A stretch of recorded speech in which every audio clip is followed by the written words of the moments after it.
If you haven't heard about Anchor, it is the easiest way to make a podcast. Let me explain. Lawful Stupid just jumped over. First of all, it's free, and we love that. Secondly, there's creation tools that allow you to record and edit your podcast right from your phone or computer, wherever you're at, all on the go. Anchor will also distribute your podcast for you. There are a lot of other vendors out there, a lot of platforms that they will make sure your podcast gets to. So it can be heard on Spotify, Apple Podcasts, and many more. And you can make money from your podcast with zero minimum listenership. It's everything you need to make a podcast all in one place. So download the free Anchor app or go to anchor.fm to get started.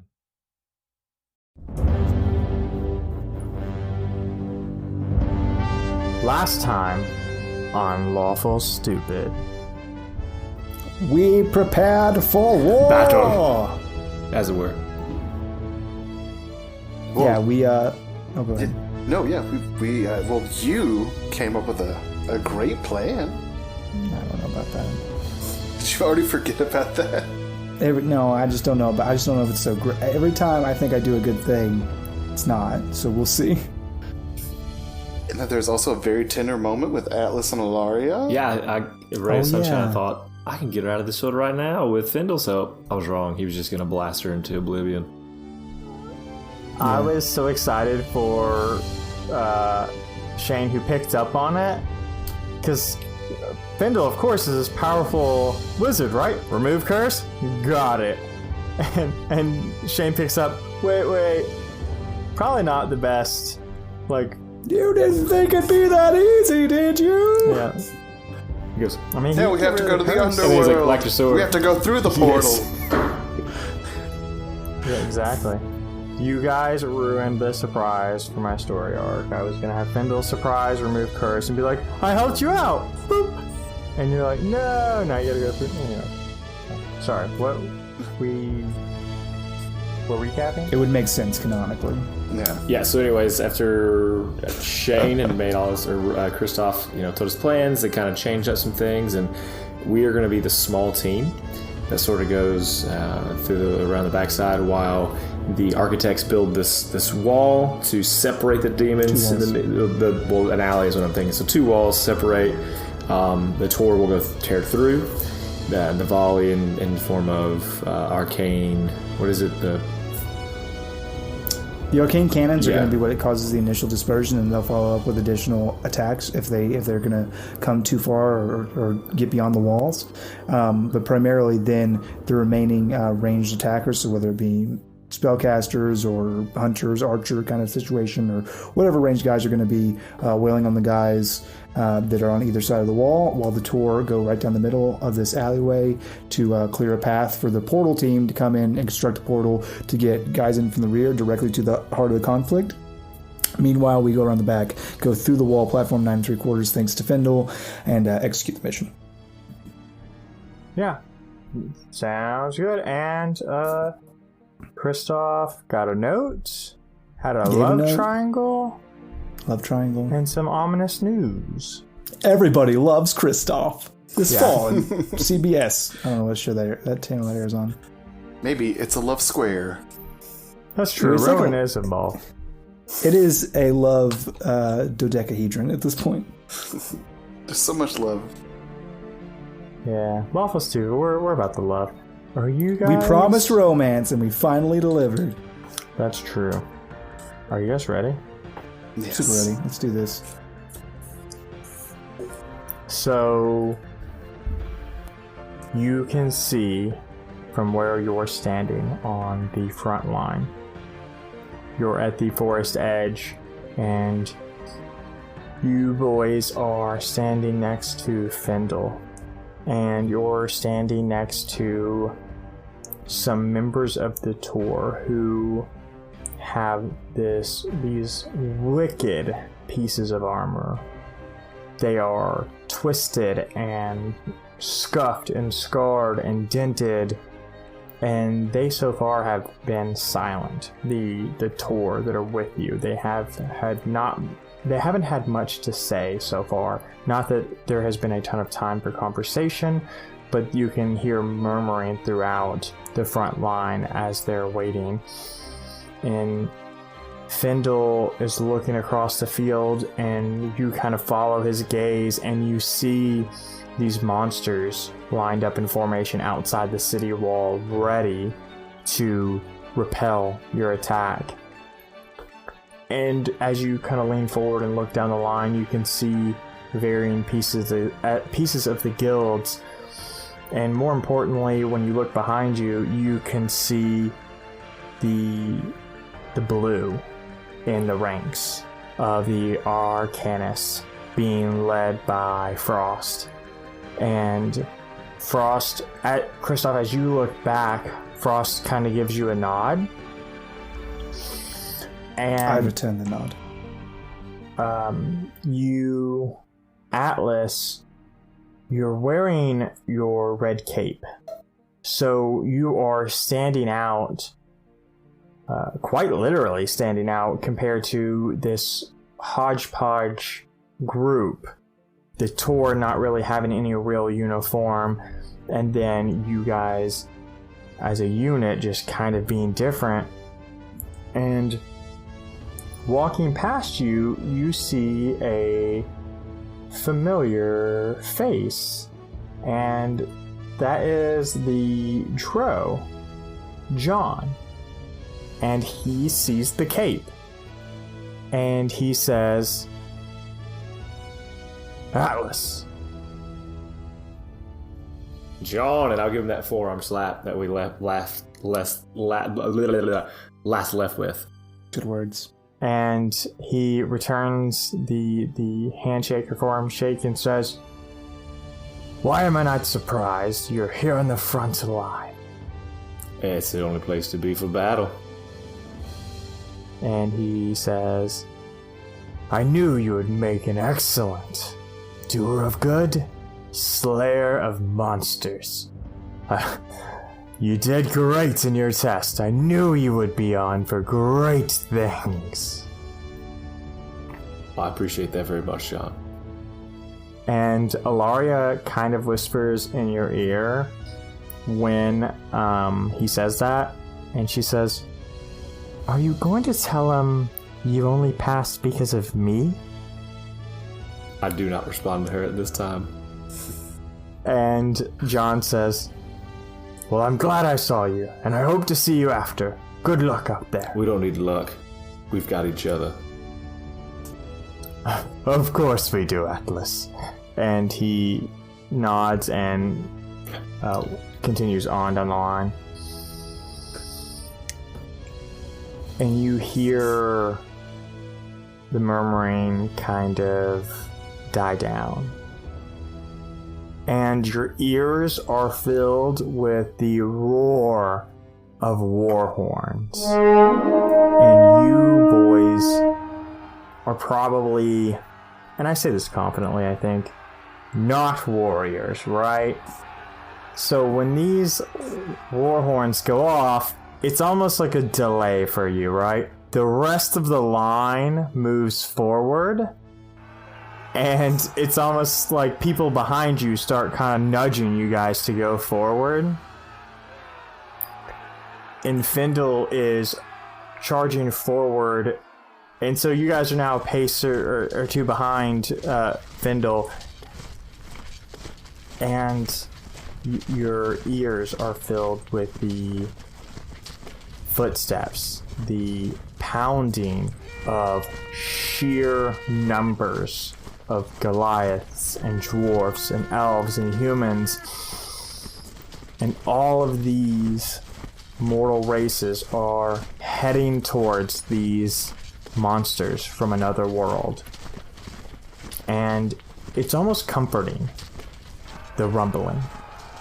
It's a predictable, soothing, sensory effect until it's interrupted with the first barrages of arcane blasts.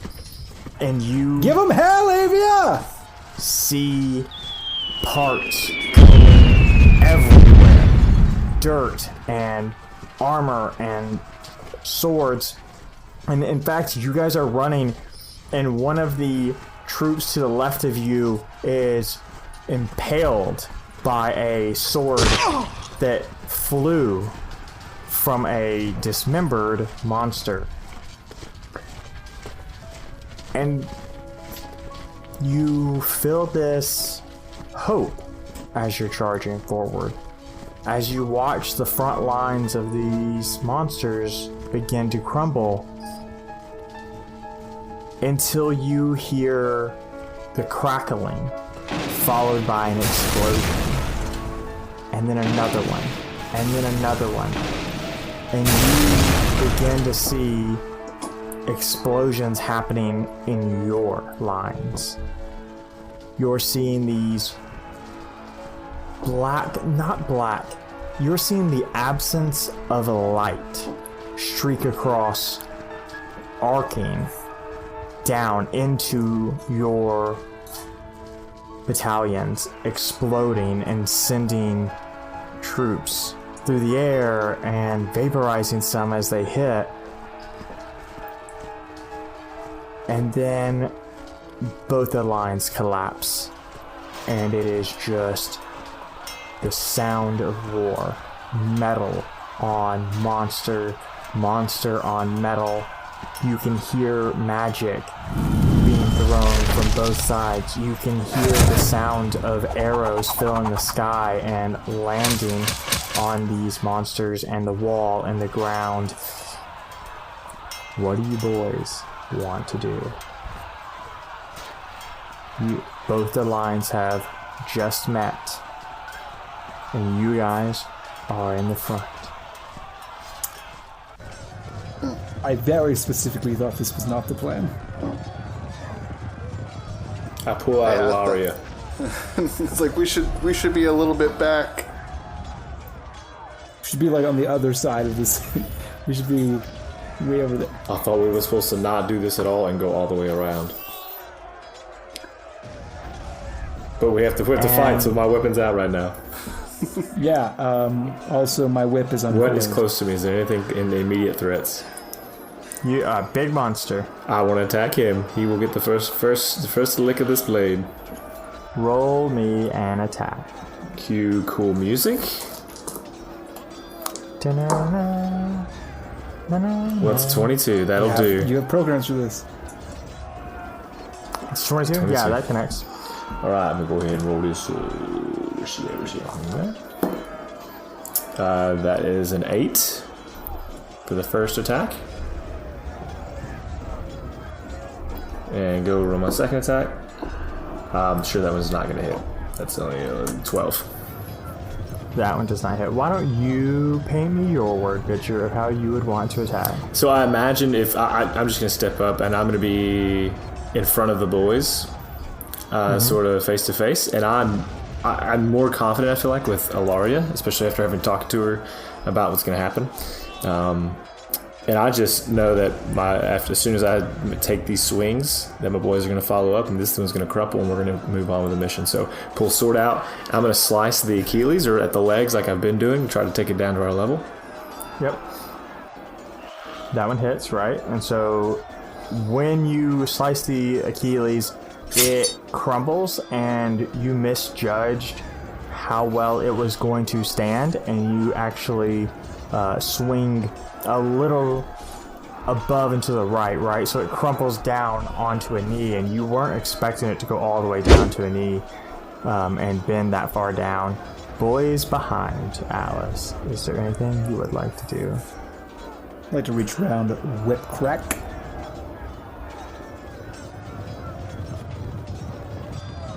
And as Atlas brings that blade down, your whip smacks this thing in the chest, making it stagger backwards, and you can see the faint whispers of your magic wrapping around it.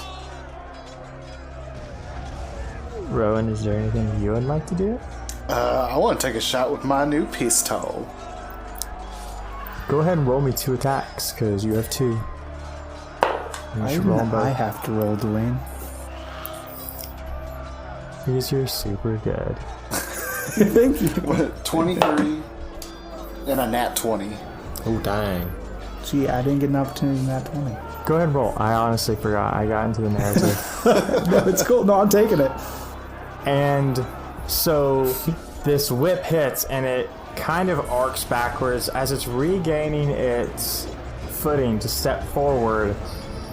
You release this blast from your arcane focus that is a fucking flintlock pistol. And normally when you do Eldritch Blast, you see 2 spirals of magic, and this time you see 8. And this collides with that monster's chest and explodes and blasts it backwards, taking several more with it. And it's at that moment, Kristoff, you feel it in the air, the static of the arcane torrent. And in front of you boys, 10 everybody get down! feet apart, I love this, 10 feet apart, you see these pillars form from the front line back to the walls on the ground. And then this blue energy roars up, vaporizing monsters in its path.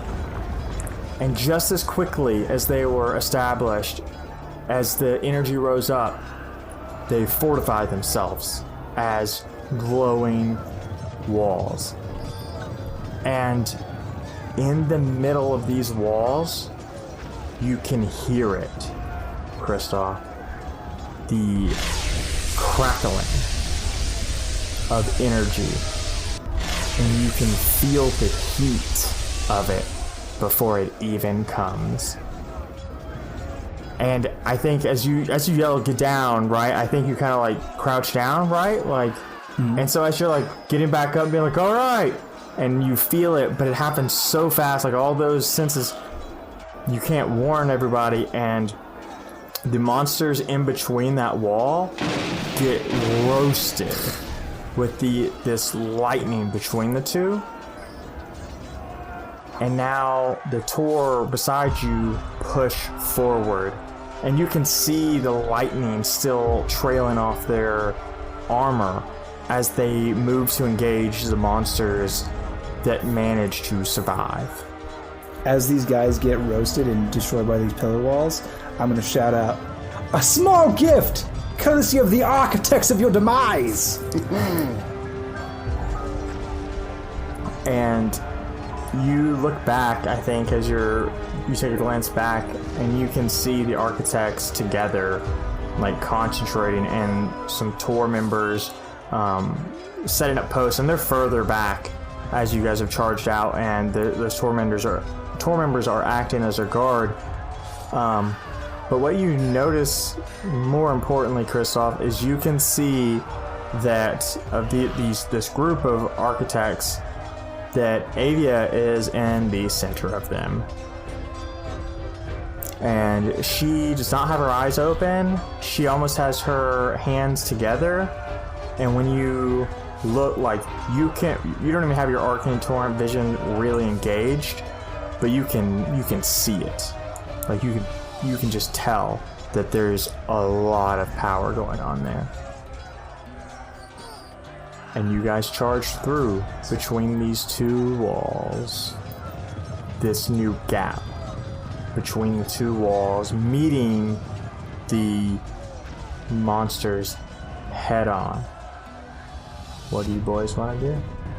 We peel off with Findle, we go around the side. Mm-hmm. As they're engaging, Findle gives a shout to the Tor and says, "Make way!" And the Tor respond by doubling up. It's almost like they've trained for this their entire lives. They kick off of whoever they're fighting, and they double up, and they're able to like peel open this line, and Findle and you three and a few of the Architect Guild, followed by a few more Tor members, charge forward for the wall. And as you get closer, just like last time, it looks precarious and not like a great idea, until Findle passes through. And I assume you all follow. Yep. Platform 9 3/4. Head on. On the other end of the wall, Oxbane is all but leveled. Most buildings are destroyed. You can see more like the few standing buildings because it is flat land. The castle is maybe a quarter of what it was. The lead church, while damaged, is one of the more structurally sound looking buildings.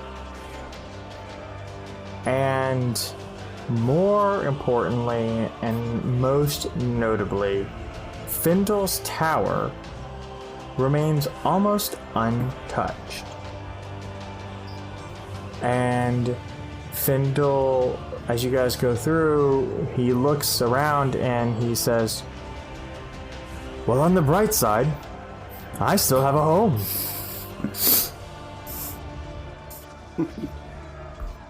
I haven't for a very long time. I mean, I don't know what to tell you. And you guys charge through.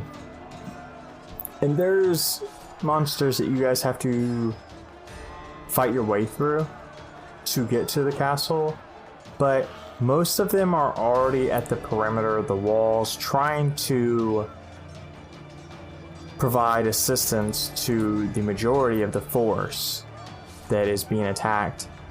And one thing you notice as you guys are making a beeline for the castle, you're seeing like these group of these monsters, and they're kneeled and their swords are inserted into the ground. And in the center of these monsters, you can't really make out the shape of what it is because your vision's obscured, but as you're eyeing it, you see the like absence of light arc from those like circles, and followed by that is the explosions on the other side of the wall. Oh, I gotta take a pot shot at it. Yeah, go ahead and roll an attack, my dude. 16?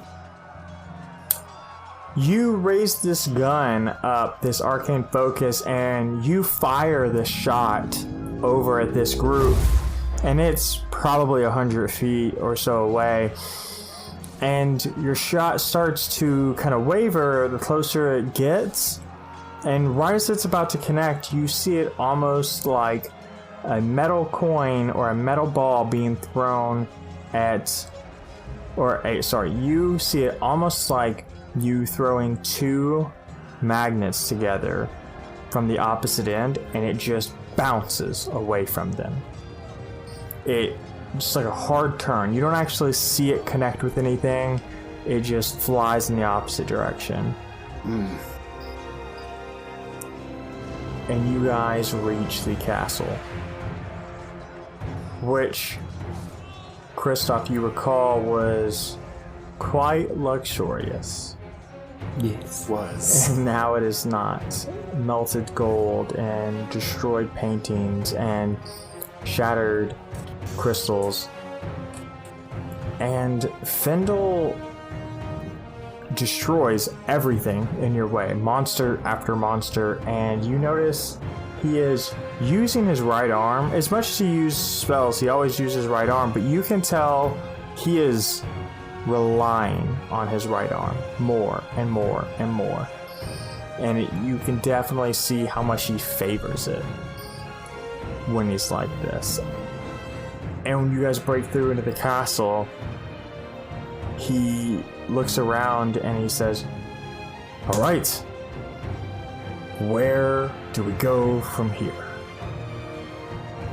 Down. As far as we can get.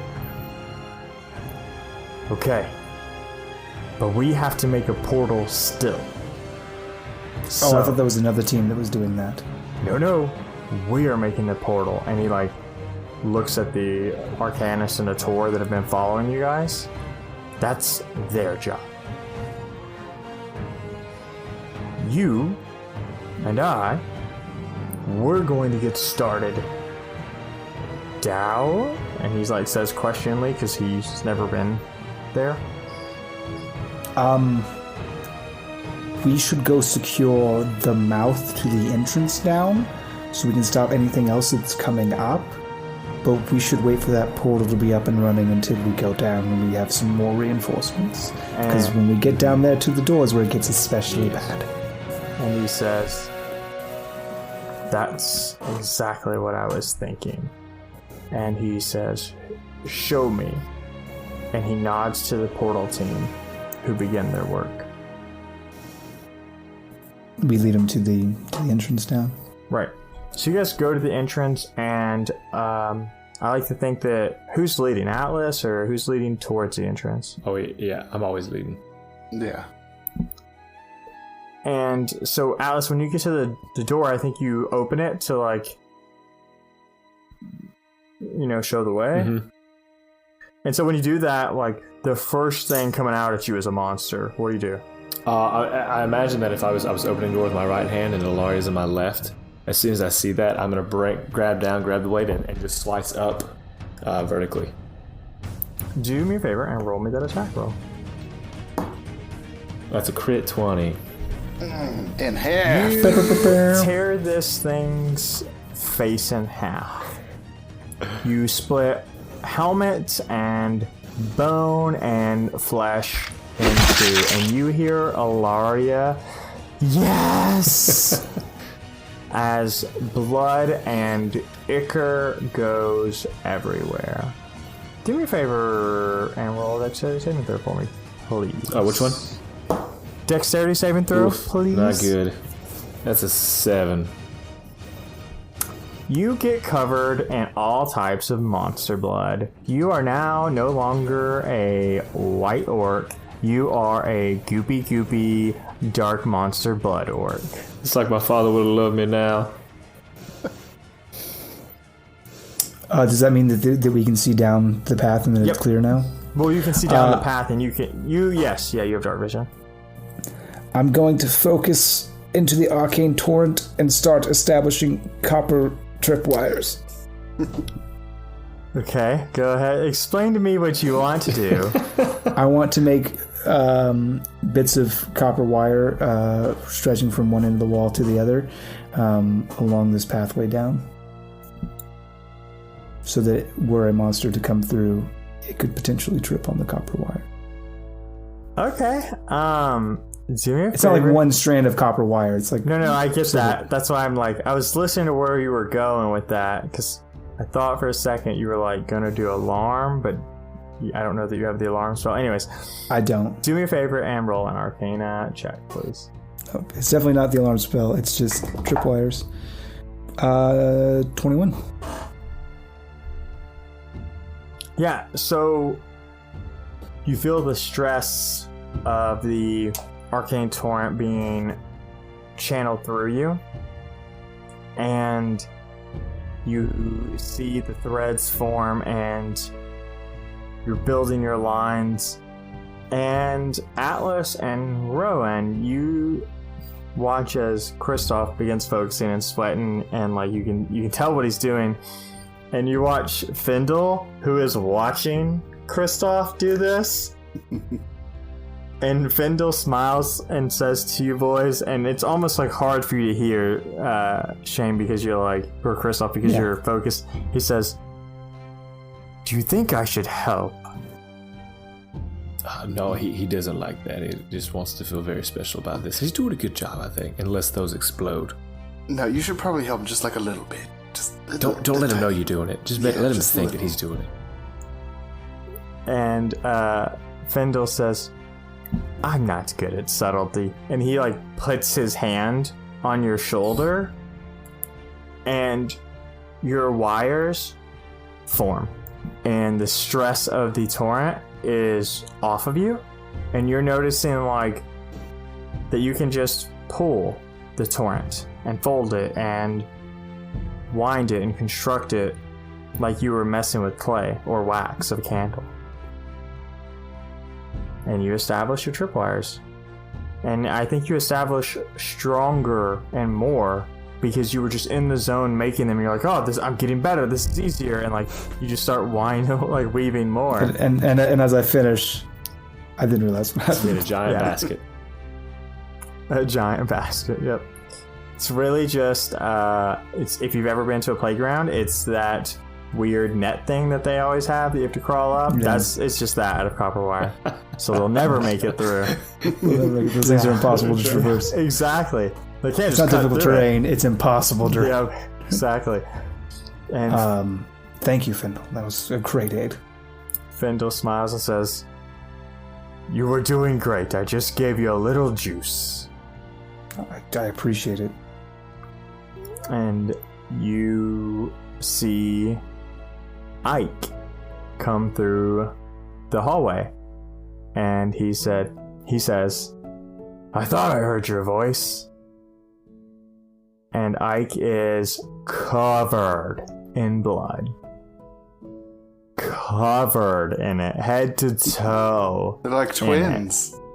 He's coming from down? No. He came from the hallway. Got it. Yeah. Through the portal.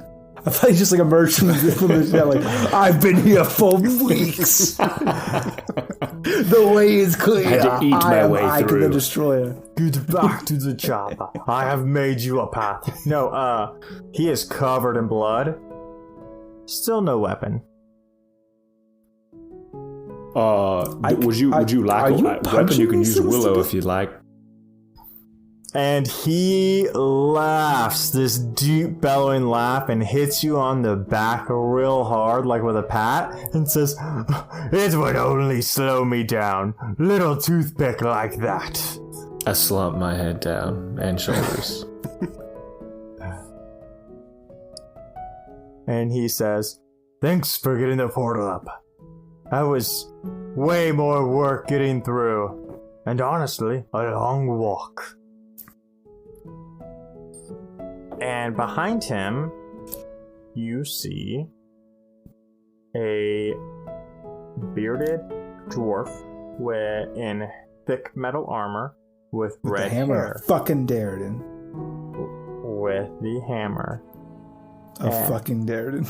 And he says, I'm going to attempt the worst dwarf accent I could Oh, I'm possibly so do. excited. Please do It's it. a moment of Dude, silence come for rest. you. He says, oh shit, this is going to be real bad. I don't have a dwarf accent. He says, "What are you all sitting around here waiting for?" Not bad. Impressed. And Findle looks and says, "Well, you have the big hammer. We thought we would let you go first, Axel." And he says, "I thought you'd never ask." Yes, go ahead, buddy. And I just extend my hand. Charge on down there. And he does. And I've run behind him. I want to go too. Atlas, you idiot! And so you see this dwarf run forward and pull the I hammer grab Atlas by the cape before he goes down there. from the no, that's fine. From his back, and he charges forward, and you hear it. And followed by thud, Clank, thud, clank, thud, thud, thud, thud, metal clank, thud, dwarven swears, thud, thud, and then you hear the crashing of a stop. And Atlas is like charging forward, and you see Atlas kind of like get pulled, like when a dog hits the leash.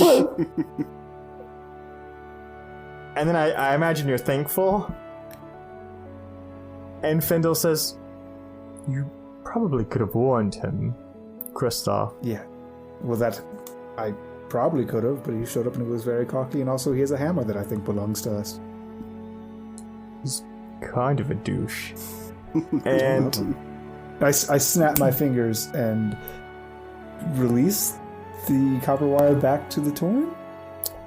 and you see crackling and hear pops and explosions down below, followed by lots of dwarf cursing. And Findle says, we should probably check on him. That That one sounded wasn't painful. intentional. And Findle walks down, and Ike follows. And then you see more of the tour coming from the portals, and you see a couple hunters. And you guys have your small battalion heading into the depths of this dungeon. I'm kind of just speaking to anybody who will listen as we go down. Okay, so basically when we arrive, there will be a large cavernous chamber. Beyond that chamber, there is just a long stone bridge, maybe 10 feet wide, so we'll have to really tunnel through there unless we have another way. Do we have any arcanists or any architects with us? You have Findle and one arcanist or architect that you know of. Did you mean arcanist or architect? I meant architect. Yeah, okay, just making sure. Yeah, because there's no arcanist here. Well, yeah, we're gonna have to pretty much funnel through there, unless we have abilities of flight or some means to traverse this very long gap, probably about 120 feet total in length, to when we have the door on the opposite side that must be shut with the key.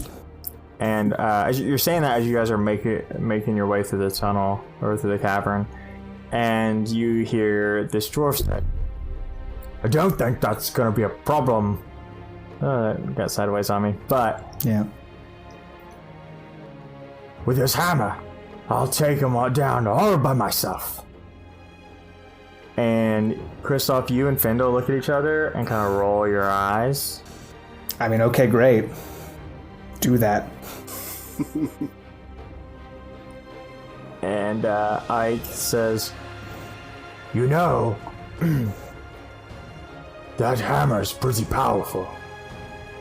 But it doesn't replace my fist, am I right, Atlas? I battle cry and raise Ilaria, and if he runs anywhere, I'm going with him. This guy's pumped me up. Everybody needs a life coach. And you guys are going down staircases and going through these hallways, and you're running into monsters. And the Tor and Ike and I think Atlas are also on the front line, tearing through these things. XP.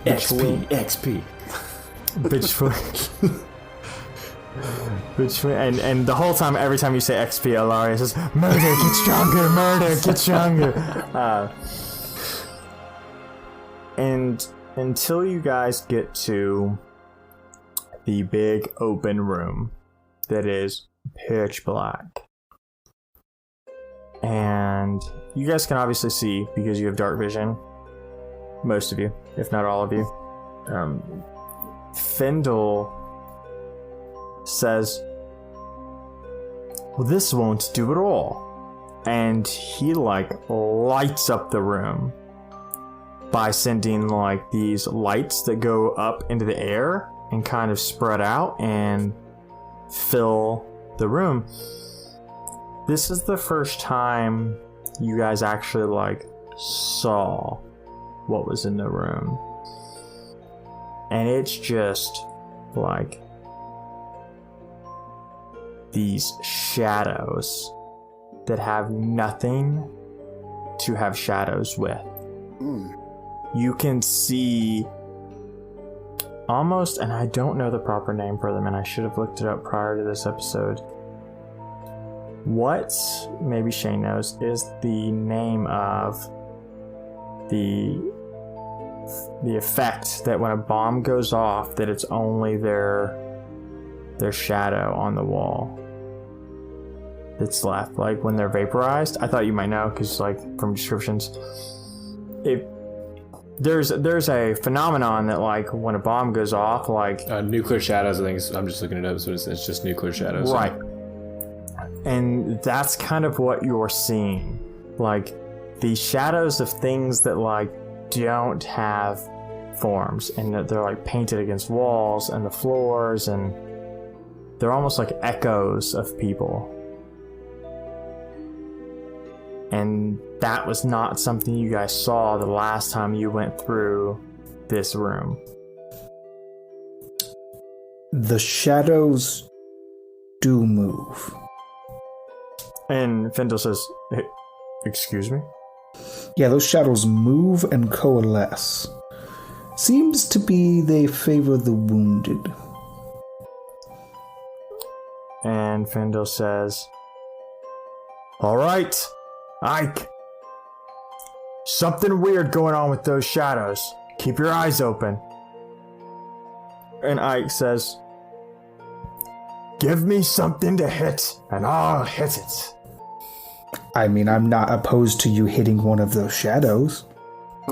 How big's And the room? You guys, it is large. It was, I want to say it was like 60 to 80 feet.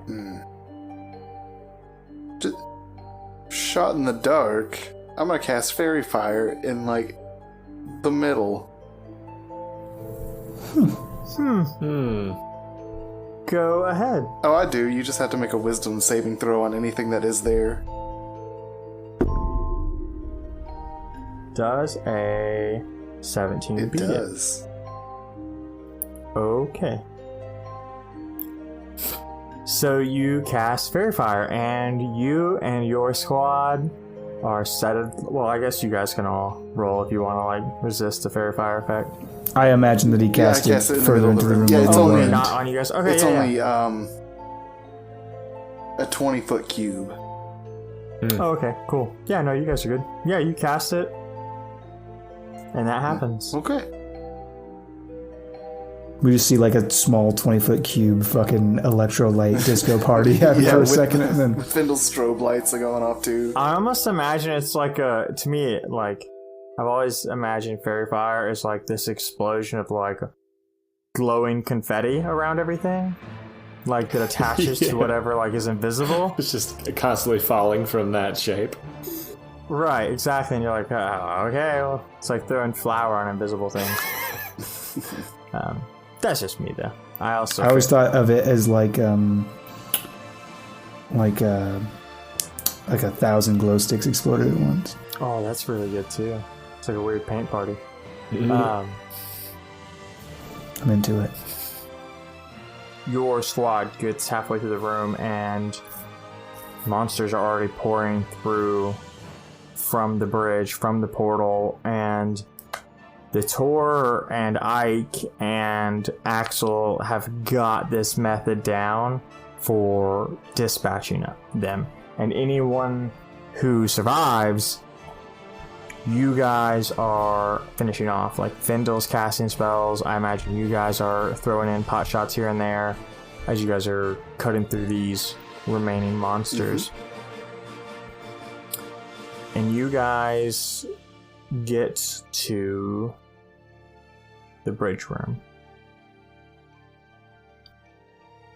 And across the bridge, actually, perception checks, please. 1. I rolled a 4. Okay, so Atlas notices that he is still underground. Rowan, what did you get? I rolled a 19. So it's a 20. Unnatural. Thank you, Rowan. Welcome to the party, Rowan. Everyone I don't else, remember what my perception bonuses were. better luck next time. You have this cool thing called a character sheet. In fact, I'm pretty sure all your stats are there. Yeah, I'm doing it on my phone, and they're not all in one spot like they used to be. So, by the time you guys get to this bridge, you have a small army behind you from your people coming through the portal and rushing to catch up. And you guys started with maybe 20 people. You've got a good 60 behind you. And across the bridge, Rowan, what you can see is 4 of these monsters heading towards you guys. But in front of this portal, you see a wood elf. And you know this by the color of her skin. and she is wearing armor that is made of wood. It's got, if you've ever seen dragon armor or scale armor where it's scale over scale over scale, she has that but with pieces of bark. And she has long black hair pulled into a single tight braid.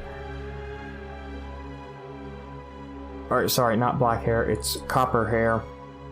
And her skin, Rowan, you can see these green flakes and this green energy almost pulsing below her skin, even from where you are. And she is holding a scythe. And this is not a normal scythe, for its primary blade has another blade under it. And it is large, especially for her to only be like 5 foot tall. I mean, you're just guessing, but like she's small compared to who you're used to hanging out with. And she is holding the scythe with one hand. Boys, it looks like we've got trouble on the other side of this. The view shifts to the battlefield just outside Oxbane, where the monsters are pushing the front line backwards as troops move through the portal. Sharinga, on your left! Thanks, Lance. The portal! The right, Lance. We have to get back to Frost and the Architects. They're being overrun. On it! This way, boys! Stop! Follow me. We have a portal to defend.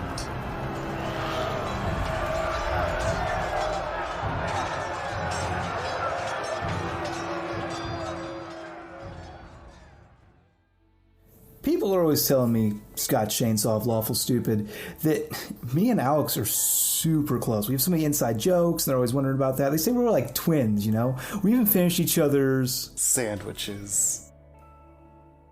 I don't get it. That's not it. No, that's it. Yeah, so we're basically like twins. You know who else was twins? Castor and Pollux from Greek myth. They're some of the most famous twins that you ever heard of, and I want to tell you about castpollux.com. CastPollux.com is a place that delivers a lot of dice and other cool items. They're very special to me because I got a set of dice. Not only did they send me my dice, they sent my son his own set of dice. Very beautiful set of watermelon colored dice.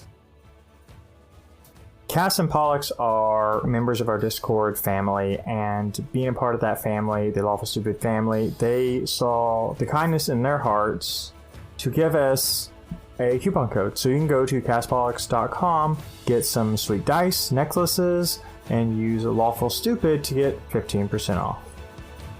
Get yours today. I didn't lose Yogg for I nothing. kind of assumed that would be. In More Than Demons, there's a possessed elf with a scythe. I'm imagining some sort of demonic backup or keeper of the door. It's the doorman.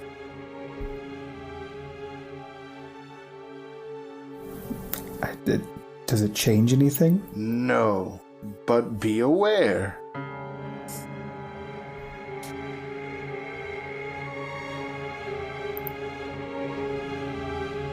And you press forward? Question mark. I mean, we're not in the front, but yes. I just meant like you guys are also like holding the key, and so people are somewhat like, you know. Yeah. Also, you guys don't have to press forward. You can let them go without you. Yeah, we'll come back in like a week. If it's cool. I just meant like, hey, you guys go clean that up, and then I'll come with the key once you beat up all those bad guys up there. We'll take the portal out. Just leave it up and running. Yeah, let's take that. Yeah, we'll just. Yeah. So Like in like a week.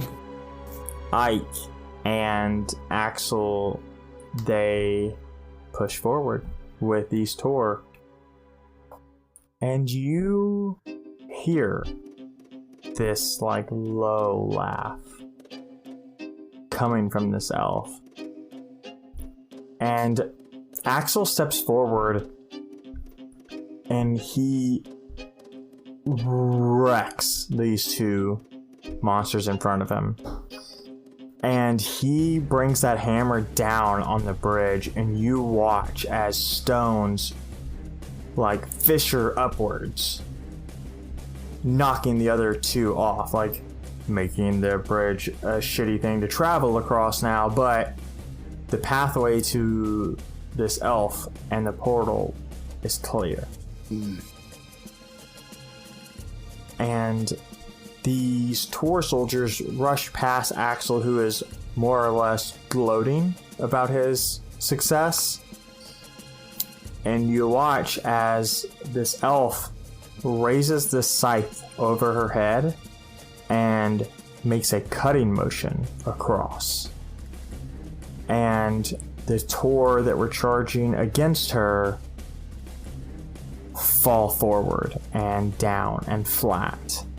And you watch as energy, Kristoff specifically, Rowan a little bit maybe, gets pulled from them into the blades of the scythe. And she, in one swift motion, kind of arcs it around and points it towards you guys.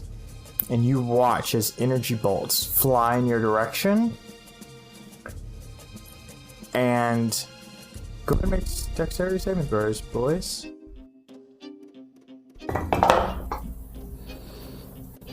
23. 16.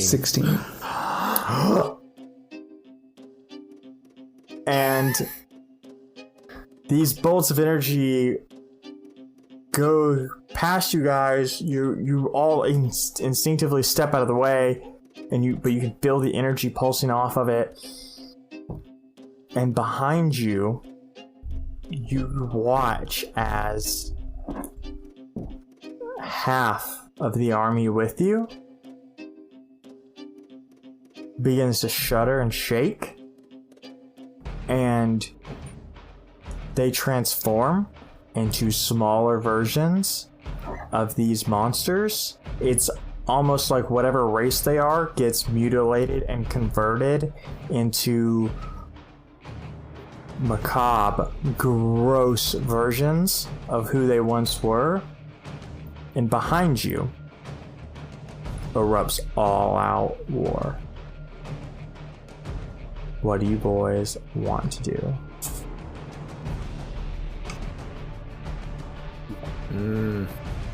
Findle, we have to get that scythe away from her now.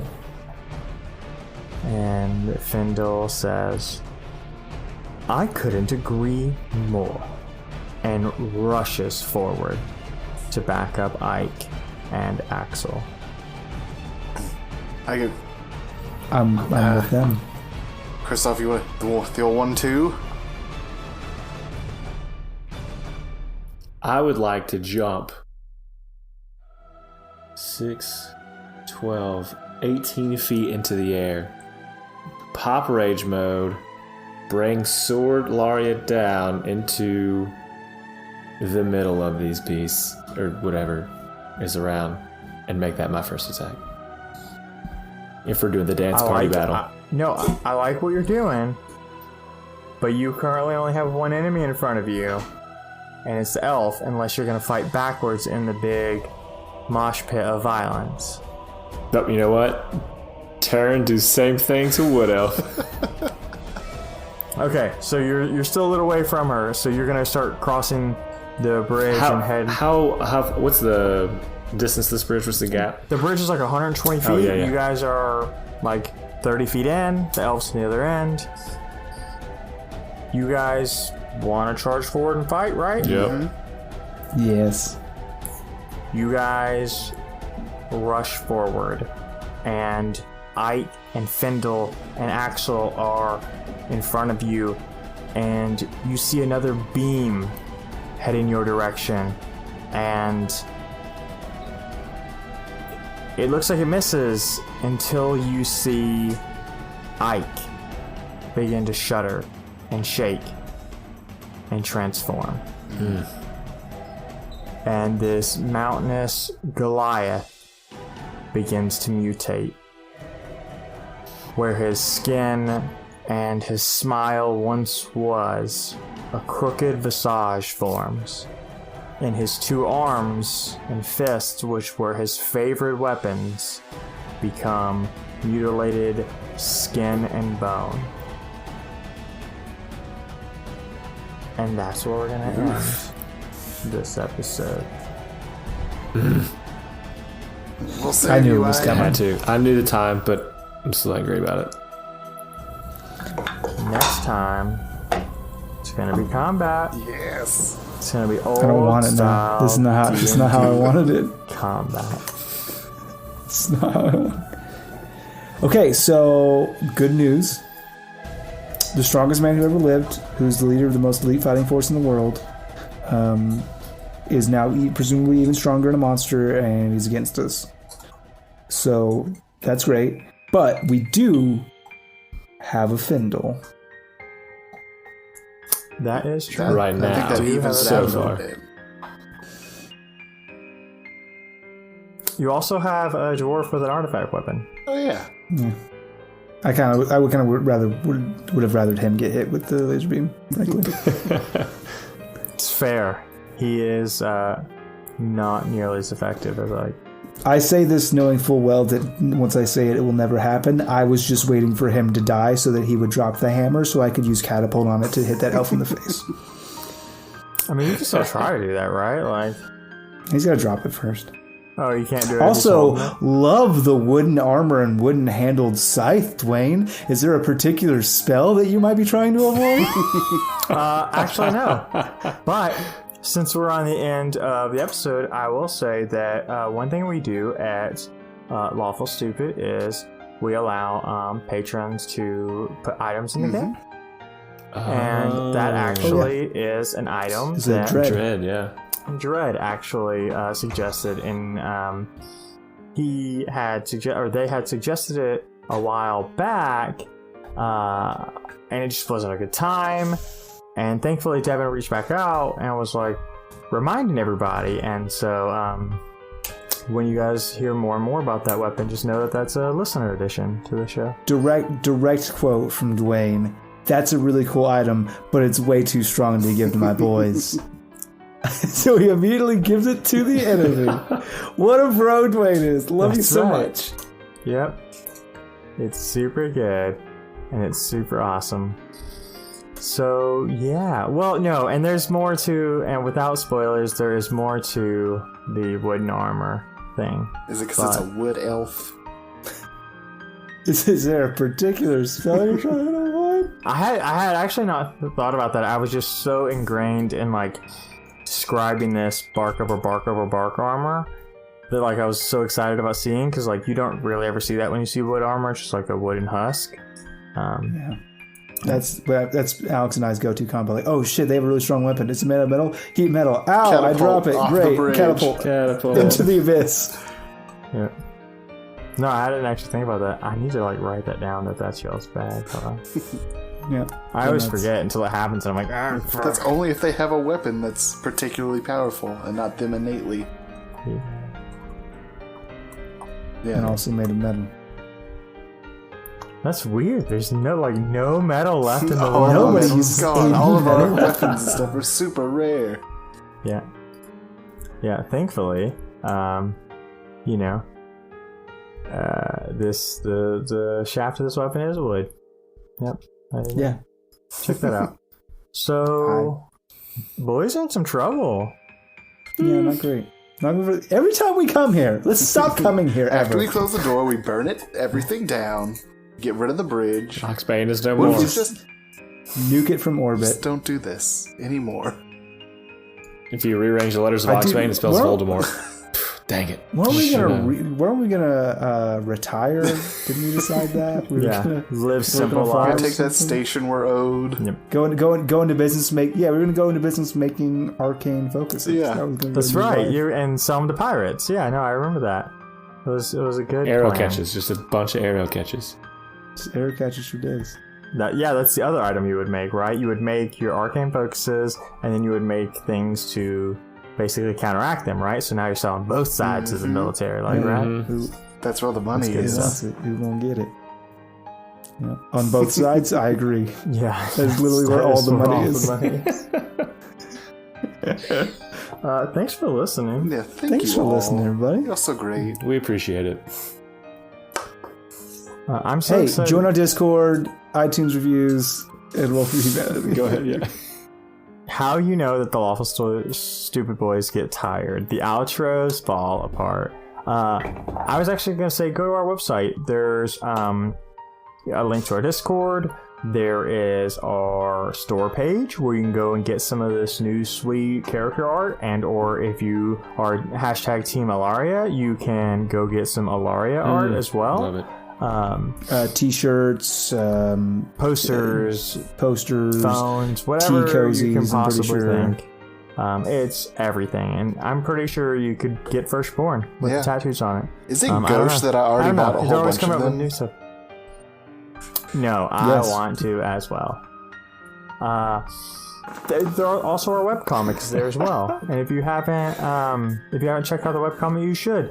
And if you're somebody who likes coloring, like adult coloring and or just coloring in general, maybe your kids need some upgraded Child comic coloring. books. Yeah. You can get all the webcomics in coloring book form. There's a link right there on our webcomics page, and you just download them right there and then color. There's also awesome lore that adds to the world that Dwayne wrote, as well as coupon codes to all the amazing partnerships that we built with people who sell nerdy shit that we are into. That is not gauche that I also That got. it will definitely be for sure on the website by this airing date. Guaranteed. Oh, yeah. Yeah, well, we're rolling for humanity again, right, Shane? Oh, I did it. It's 14. Nice. Oh. I did it while we we were should really talking. figure out where that goes to. Yeah, so our patrons will decide for the month of September where we'll go to. We got a lot of amazing charities that are on the list. They will take a vote. They will put what they want, and then we'll do it. And they'll get all the dollars. Well, I appreciate you all. Thank you. We love Goodbye. you. I appreciate you, Dwayne. Love you, The man. best. I love you. I'm gonna have Noises. the last word this time. We are storytellers. We are creators. We are gamers. We are dreamers. We are players. We are players. We are players. We are DMs. We are nerdsmith.